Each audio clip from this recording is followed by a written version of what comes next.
모든 선수들의 꿈의 무대입니다. 1군을 위해서 4년을 준비하는 겁니다. 사실 저도 긴장을 많이 하는 편이에요.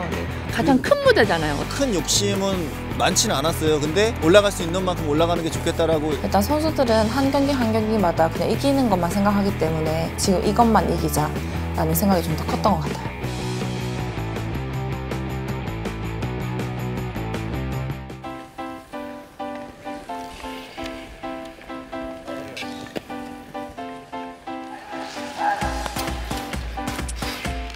안녕하세요. 쇼트트랙 전 국가대표 전희경입니다.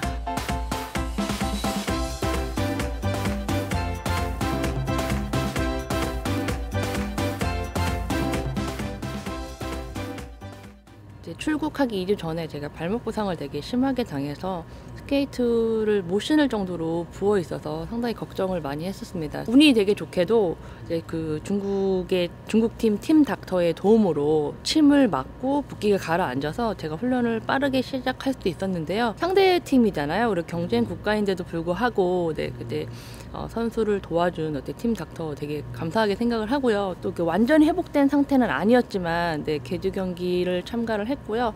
팀 동료들이 저의 목까지 되게 잘해줬고 또 운도 많이 따라줬기 때문에 다행히 좋은 성적이 있어서 실망시켜드리지 않을 수 있어서 정말 다행이라고 생각을 해요.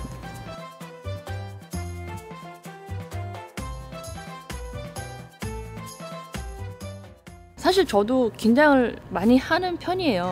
메달을 따야 된다는 그 압박감에 자다가 벌떡 일어나서 운동을 다시 막 하고 잠들 정도로 스트레스를 많이 받았고요. 그 사이에 라이벌 등장도 되게 많았고 특히 이제 중국 선수들이 상당히 많이 올라온 상태였고 중국 선수들이 이제 양양 A 선수를 밀어주는 작전을 가지고 들어왔더라고요. 그래서 저희 생각이랑은 다르게 풀려나가서 되게 당황을 했습니다. 그래서 그 찰나에 이제 중국 선수 한 명이 체력적으로 열세를 보이면서 틈이 보였고요. 그 틈을 이제 이용을 해서 마지막 승부를 걸 수 있었던 상황이었고 그때 넘어지면서 들어왔는데 뒷날 들리는 걸 방지하기 위해서 엉덩이로 나를 깔고 들어왔는데 그냥 몸이 반응을 했었던 것 같아요. 그래서 그냥 스스로 정한 그런 규칙 같은 건데요.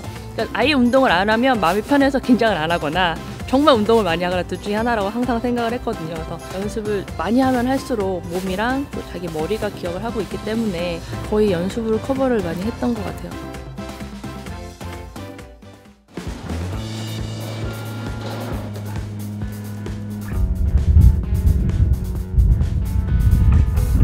네, 안녕하세요. 저는 현재 한국체육대학교 썰매부를 맡고 있는 강강배 교수입니다.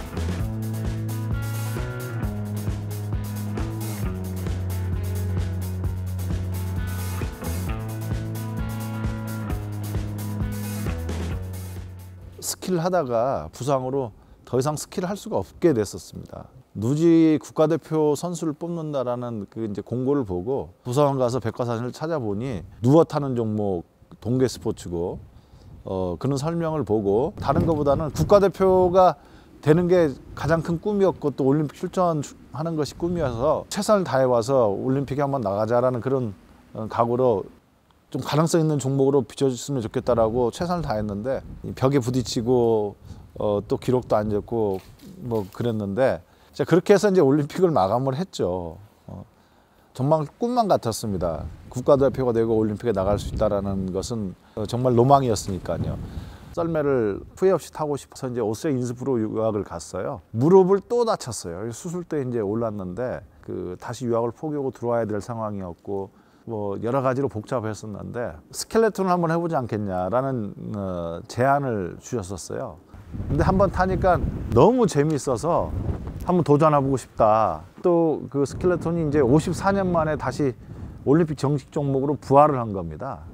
정말 모든 열정을 다해서 이제 준비를 했었습니다. 나가는 올림픽보다는 좀 더 좋은 성적을 거둬야겠다는 게 목표였었습니다. 그래서 제가 20위를 했는데 설상 종목에서 개인 성적으로 20위는 가장 잘한 거였거든요. 저한테는 금메달 이상의 어떤 성적이었습니다. 지원도 잘 되고 환경이 좋아진다면은 이 종목은 분명히 메달 가능성이 있다라는 이제 확신이 들었던 거죠.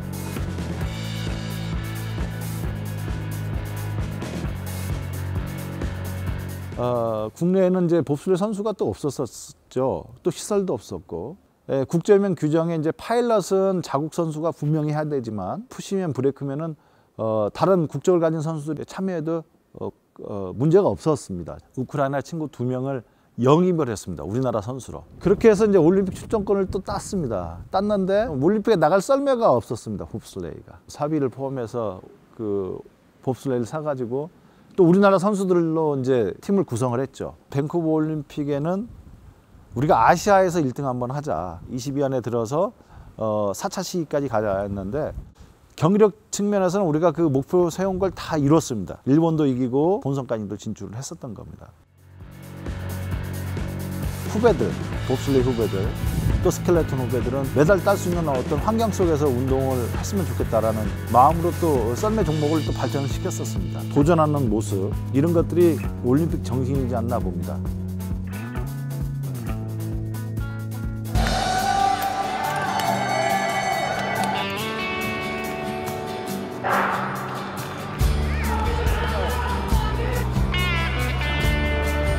저는 스피드 스케이팅 세계 신기록 보유를 했었고요. 토리노 올림픽 500m 최초 동메달리스트 이강석입니다.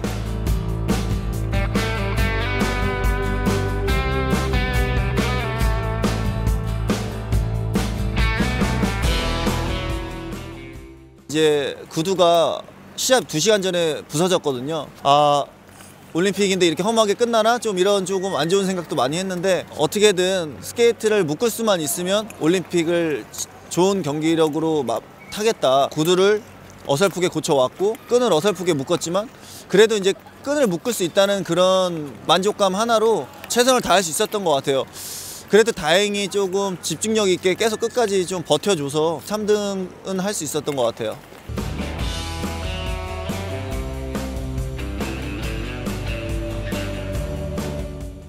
많은 관심을 받고 올림픽을 나가게 됐어요. 욕심은 뭐 말할 것도 없이 많아지고 그리고 기대도 더 커지고 월드컵 때도 사실 이런 상황이 연출이 잘 안 되는데 올림픽 때 정빙이 고장나고 준비했는데 다시 고장나고 이게 3번이 있었거든요. 갑작스럽게 하필 500m에 이런 일이 생길까, 왜 딜레이가 이렇게 될까, 이변이라는 거에 너무 조금 집착을 좀 하고 있었던 것 같아요. 조금 더 여유롭게 대처하고 편안하게 준비했어야 되는데 많아진 생각들 때문에 좋은 경기력이 나오지 않았던 것 같아요. 이 올림픽이라는 무게와 중압감을 얼마나 잘 현명하게 좀 슬기롭게 좀 대처하는지가 중요한 것 같아요. 그런 긴장감 없이 올림픽에 임했으면 좋겠어요.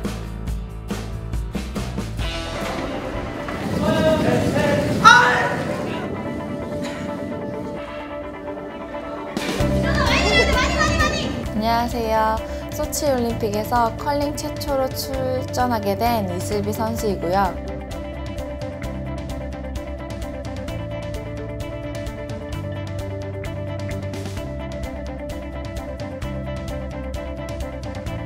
올림픽은 모든 세계인의 축제라고 하잖아요. 그렇기 때문에 즐기면서 게임에 한 게임 한 게임 임하려고 했어요. 국기를 달고 나간 시합이니만큼 메달에 대한 부담감도 좀 느껴졌었고요. 일단 선수들은 한 경기 한 경기마다 그냥 이기는 것만 생각하기 때문에 지금 이것만 이기자라는 생각이 좀 더 컸던 것 같아요. 한국 사람들은 가위바위보도 일본을 이겨야 된다고 하잖아요. 근데 더군다나 저희보다 월드 랭킹이 높은 일본을 이기고 있다는 생각으로 임했던 것 같습니다. 일본을 이기고 제가 용기도 없고 탄력도 받다 보니 금운동 셋 중에 하나는 따야겠다는 생각으로. 근데 그렇게 하다 보니까 힘이 더 들어갈 때도 있고 결과물로 내려고 욕심을 좀 더 부렸던 것 같아요.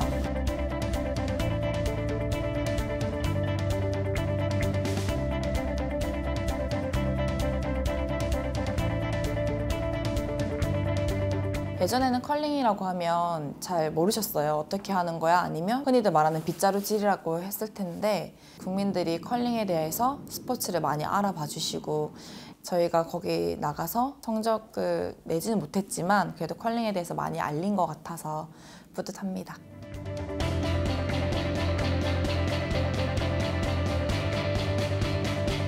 올림픽은 모든 선수들이 가고 싶은 마지막 무대인 것 같습니다. 올림픽에서 꼭 메달 따는 것도 좋지만은 선의의 경쟁을 하고 도전하는 모습, 선수들의 4년 동안의 그리고 그 이상의 노력과 땀은 변하지 않는다고 생각을 하기 때문에 그런 긴장감 없이 올림픽 때 이변을 연출할 수 있다고 그런 좀 좋은 그런 마인드로 조금 올림픽에 임했으면 좋겠어요. 나가시는 선수분들은 꿈을 이미 이룬 거기 때문에 편하고 즐기면서 최선을 다해서 후회 없는 경기를 했으면 좋겠습니다.